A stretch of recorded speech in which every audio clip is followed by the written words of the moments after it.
আজ বেশ একটু আলোচনা করি আমাদের এই সিরিয়ালে এখন কি চলছে, দুর্জয় রানীর মধ্যে যে একটা মিসআন্ডারস্ট্যান্ডিং চলছে, যার জন্য আমাদের মধ্যে এখন অনেকটাই দূরত্ব বেড়ে গেছে। দুর্জানি যে ছিল সে আমি বলবো ছিল, কারণ এখন দুর্জানিকে তোমরা ওভাবে দেখতে পাচ্ছ না, কারণ দুর্জানির মধ্যে অনেক মিসআন্ডারস্ট্যান্ডিং হয়েছে। রানী দুর্জয় রানীকে ভুল বুঝেছে, ইনফ্যাক্ট রানীও ভুল বুঝেছে, আমি বলবো না বোঝেনি, বাট হ্যাঁ আমরা আজকে সেই নিয়ে আলোচনা করবো। তো দুর্জয়কে দেখতেই পাচ্ছি বেশ গম্ভীর হয়ে বসে আছে। হ্যাঁ, কারণ আমরা লাইভে অনেকদিন আসিনি, সেটার কারণটাই তো রানী বললো না। মানে আমি এটা যদি দুর্জয়ের পার্সপেক্টিভে বলি, তাহলে আমরা অনেকদিন লাইভে আসিনি কারণ রানী নিজের সংসার, নিজের হাজবেন্ডকে ছেড়ে বাচ্চাকে নিয়ে, আমার মেয়েকে নিয়ে বেরিয়ে চলে গেছে। তো অটোমেটিক্যালি তো লাইভ কি করে আসবে? তারপরে আমি একা একা লাইভে এসে কি বলবো? আমার তো একটা নিজের মেয়েকে মিস করা আছে, নিজের মেয়ের ব্যাপারে ভাবনা চিন্তা আছে, সেগুলো কোনোটাই থেকে আমি বেরোতে পারছি না, কারণ আমি মেয়েকে কাছেই পাচ্ছি না। মেয়েকে একদিনের জন্য কাছে আনলাম, সঙ্গে সঙ্গে নিয়ে চলে গেলাম। মানে এই সিচুয়েশনের মধ্যে দিয়ে আমি কিভাবে যাচ্ছি সেটা তো ও বুঝতে পারছে না। ও খালি লাইভের কথা ভাবছে যে লাইভ কতদিন আগে আমরা লাইভ করেছি, আজকে আবার লাইভ করছি। লাইভে এসে করবে নাকি ঝগড়াই করতে দেখছেন আপনারা? বল। এটা তো তোমরা সবাই শুনলে, ওর বক্তব্য হচ্ছে আমি নাকি মেয়েকে দূরে নিয়ে সরে গেছি ওর থেকে, কিন্তু ও যেটা করেছে আমার সাথে সেটা সবাই নিশ্চয়ই জানে। আজ থেকে 4 বছর আগে, মানে যখন রানী দুর্জানি ছিল, এক্সিস্ট করতো, যখন রানী সবে ডাক্তারি পড়ছে, ফার্স্ট ইয়ার কমপ্লিট করেছে, ঠিক তখন যখন ও ডাক্তার মানে হওয়ার স্বপ্ন দেখছে, ঠিক সেই সময় ও এরকম একটা কাজ করলো আমার সাথে, আমার উপর একটা মিথ্যে অপবাদ দিল।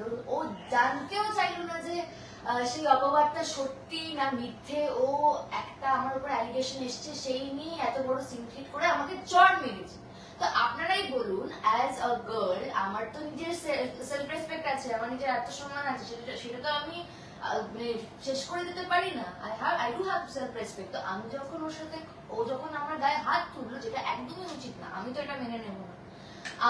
আমি ওকে অনেক বোঝানোর চেষ্টা করেছি যে তুমি যা দেখছো বা যা তুমি ভেবেছো বা যে তোমাকে যা কিছু বলেছে সেটা সম্পূর্ণ ভুল। আমার কথাটা একটু বিশ্বাস করো, যদি নিজের উপর যদি বিশ্বাস থাকে। আচ্ছা, আমি যদি আজকে মেয়েকে নিয়ে ওখানে মুখ বুঝে সহ্য করে ও আমাকে মেরেছে, বাজে কথা বলেছে, সেগুলো সবকিছু যদি আমি সহ্য করে মেয়েকে নিয়ে থাকতাম, তাহলে আমার মেয়ের উপর কি এফেক্টটা পড়তো? বাবা মার একটা অসুস্থ সম্পর্ক দেখে কি মেয়ে ভালো করে তো বড় হতে পারতো? ওরও তো একটা মেন্টাল এফেক্ট হতো, ও তো সাইকোলজিক্যালি ডিস্টার্ব হয়ে যেত, তাই না? তো আমি সেই জন্য আমার মেয়ে যাতে সুস্থ থাকে, আমার মেয়েকে যেন আমি আমার মতো করে ভালো করে বড় করতে পারি, সেই জন্য ওর থেকে দূরে সরে যেতে বাধ্য হয়েছি। আর আমি অ্যাজ রানী, আমাকে ডাক্তার হতে হতো, আমাকে আমার সংসারও করতে হতো, আমার মেয়েকে বড় করতে হতো। সেই মিসআন্ডারস্ট্যান্ডিং তো অন্য সিচুয়েশন নিয়ে হয়েছে, তার জন্য আমার মেয়েকে নিয়ে যাওয়ার কি দরকার ছিল? কারণ তখন মিসআন্ডারস্ট্যান্ডিং এরকম হয়ে গেছিল, আমার আর দুজনের মধ্যে এতটাই দূরত্ব বেড়ে যাচ্ছিল, আমরা দুজনকে এতটাই ভুল বুঝছিলাম যে যেটা যদি আমার মেয়ে বড় হওয়ার সময় যদি সেটা দেখতো, তাহলে মেয়ের জন্য ওটা ক্ষতিকর। না, সেটা তো দেখতো না। বারবার আমাকে এই কথাটা বলা হয়েছে যে আমি আর আমার মা নাকি মেয়েটাকে আনতেই চাইনি, তাই জন্য আমাকে মেয়েটাকে দেখার কোনো রাইট নেই। সেটাও তোমরা সবাই জানো, যখন মেয়েটাকে তো আমি বার করিয়েছি, মানে আমি ডেলিভার করেছি নিজের হাতে, অত কষ্টের মধ্যে, অত ঝড়ঝাপটা বৃষ্টির মধ্যে, বাদলার দিনের মধ্যে, ওরম ভাবে। সেটাও কি তোমার নিজের থেকে এসেছিল নাকি রানী তোমাকে সেটা মানে বিলিভ করানোর চেষ্টা করিয়েছে যে তোমার মেয়ে আসছে, তাকে বড় করতে হবে, তার রেসপন্সিবিলিটিস আছে? এটা তুমি কিন্তু তুমি নিজে থেকে রিয়েলাইজ করো। যদি পাথরকে রিয়েলাইজ করলে পাথর রিয়েলাইজ করতো। এটাতে যেহেতু আমার মধ্যে একটা মনুষ্যত্ব আছে, আমি একটা মানুষ, সেই মনুষ্যত্বটা তো বেরোয়নি এখনো, সেটা তো রানী বের করেছে না, তাই না?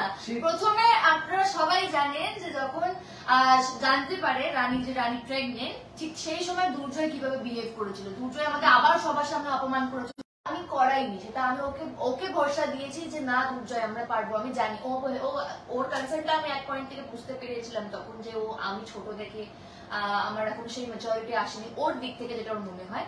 তো সেই জন্য মেয়েকে আনাটা এখন ঠিক হবে না, বাট ওই কিন্তু চাইনি, ও আর মা এট ফার্স্ট চাইনি যে বাচ্চা মেয়ে ওই এখন বাচ্চা সামলাবে। একটা বেসিক কথা হচ্ছে যে বাচ্চা জন্ম দেওয়ার সময় অ্যাকচুয়ালি প্রায়োরিটি বাচ্চাই হওয়া উচিত।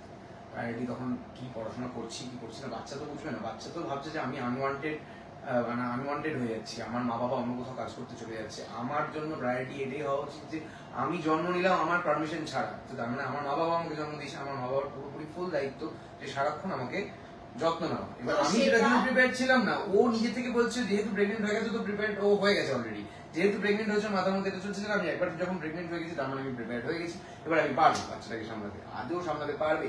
পড়াশোনা, তারপরে ডাক্তার হওয়া, তার মধ্যে এই ঝামেলা করে একা একা বেরিয়ে গেল। এবার বাচ্চাটা থেকে তো আমি দূরে হয়ে যাচ্ছি, বাচ্চাটা তো আমাকে পাচ্ছে না কাছে, তো সেইটাই হয়ে গেল প্রবলেম। আচ্ছা আমি ওর কথা বুঝলাম, ও যা বললো এভরিথিং ইজ ফাইন। এই লড়াই তো চলতে থাকবে, এই লড়াই শেষ হওয়ার নয়। কতদিন চলে সেটাও আপনাদের দেখতে হবে, সেজন্য তো অবভিয়াসলি তোমাদের জানি দেখতে হবে আপনাদেরকে। এই আমরা দুজনই আবার কাম ব্যাক করবো। ও আচ্ছা, আজকে সোমবার, জাস্ট বাই দ্য ওয়ে, আজকে তো শুভ বিবাহ।